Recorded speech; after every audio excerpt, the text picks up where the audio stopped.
আমি সত্যিই তোমাকে ভালোবাসি। মূল স্ক্রিপ্টটা লিখেছেন ব্রিটিশ ওনার নাম হচ্ছেন এলসপেথ ওয়েলডি। এটার অনুবাদ করেছেন আমাদের বাংলাদেশের হুমায়ুন ফরিদ এবং এটা পরিচালনার দায়িত্বে আমি আছি। এটাতে যারা অভিনয় করেছেন মূল যে চরিত্র তিনটি যোদ্ধা, তারা সেরিব্রাল পালসি বলে যে রোগটি আছে, যেটা মায়ের পেটে আমরা যখন থাকি তখন আঘাতজনিত কারণে ব্রেইনে এটা অ্যাটাকটা হয় এবং পরবর্তীতে এটা ব্রেন হতে পারে, পায়ে আসতে পারে, মুখে আসতে পারে, নানা রকমের হয়। কিন্তু এই সেরিব্রাল পালসি নিয়ে খুব সাবকন্টিনেন্টে কোনো ছবি হয়নি। এইরকম তিনজন সেরিব্রাল পালসির যোদ্ধাকে নিয়ে ছবিটা।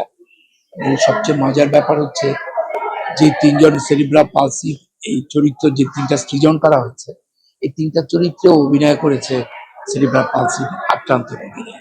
তাদেরকে গ্রুম করা হয়েছে এবং তারা যে কি অসাধারণ অভিনয় করেছে আপনারা না দেখলে বুঝবেন না। কিন্তু তাদেরকে সাপোর্ট দিয়েছেন আমাদের সব বিখ্যাত সব শিল্পীরা কাজ করেছে এবং মনে হতে পারে এটা কোনো একটা ইস্যু ভিত্তিক ছবি, একেবারেই না। এটা আপনি 2.5 ঘন্টা আমি বলছি ছবি শুরু শেষ পর্যন্ত বসে থাকতে হবে। তো এটা একটি জীবনের কাহিনী। আমি যদি বলি সিনেমা ইজ এ হিউম্যানিটি, এখানে যে মানবিক দিকটা ফুটে উঠেছে, অর্থাৎ আমাদের যে ডিসক্রিমিনেশন, আমরা প্রতিবন্ধীকে প্রতিবন্ধী হিসেবে দেখি, আসলে তাদের পাওয়ারটাকে আমরা দেখি না, তাদের শক্তিটাকে আমরা দেখি না। সে আন্তর্জাতিক অলিম্পিয়াডে সে ভালো করছে, সে ব্যক্তি জীবনে সাংবাদিক হিসেবে ভালো করছে, বিভিন্ন জায়গায় তার দেশে তার অবস্থান আছে। নায়াসিনামাইড ও স্যালিসাইলিক সমৃদ্ধ লিলি ফেস ওয়াশ যা ফেসের ডেড স্কিন সেল দূর করে দেয় দ্বিগুণ ফাস্টার ব্রাইটেনিং।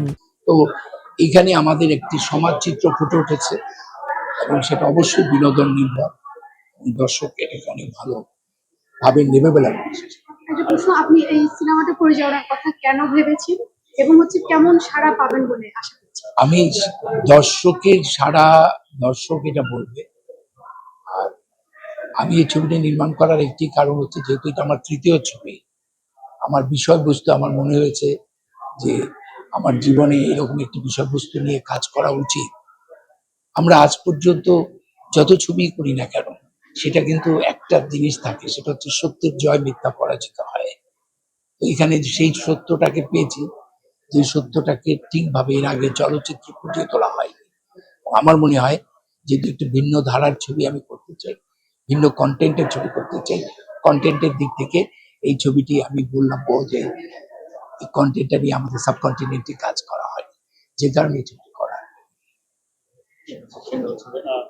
বিরল রোগে আক্রান্ত কিছু মানুষ, তারা হচ্ছে মানে নন প্রফেশনাল আর্টিস্ট এবং এটা প্রফেশনাল আর্টিস্ট, দুই সংমিশ্রণ যে নির্দেশনাটা আপনার এটা তো যেমন যে এখানে সেন্টার কাস্ট, সে 3 মাস অ্যাক্টিং কোর্স করেছে, তারপর 2 মাস তার চরিত্র নির্মাণ নিয়ে ক্লাস করেছে এবং এই দুইজনকে ট্রেন করা হয়েছে, তারপরে আমরা শুটিং এ গেছি এবং তাদের চেষ্টাটা দেখার মতো। আমি তো চ্যালেঞ্জ করলাম যে আমাদের এই বড় বড় অভিনয় শিল্পীদের পাশে তারা কি অসাধারণ অভিনয় করেছে এটা দেখো।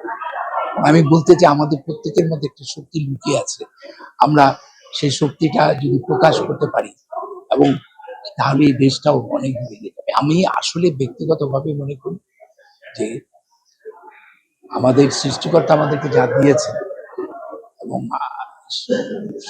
আমরা সেইটাকে অভিমান করে আমরা সেটা থেকে সরে গিয়ে আমরা নিজের ক্ষতি সাধন করি।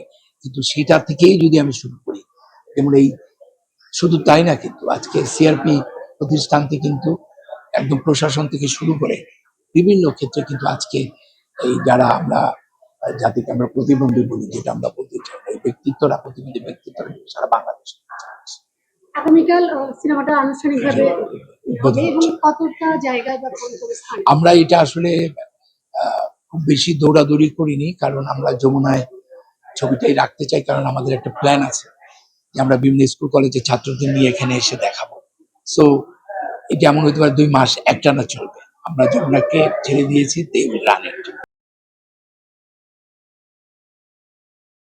নায়াসিনামাইড ও স্যালিসাইলিক সমৃদ্ধ লিলি ফেস ওয়াশ যা ফেসের ডেড স্কিন সেল দূর করে দেয় দ্বিগুণ ফাস্টার ব্রাইটেনিং।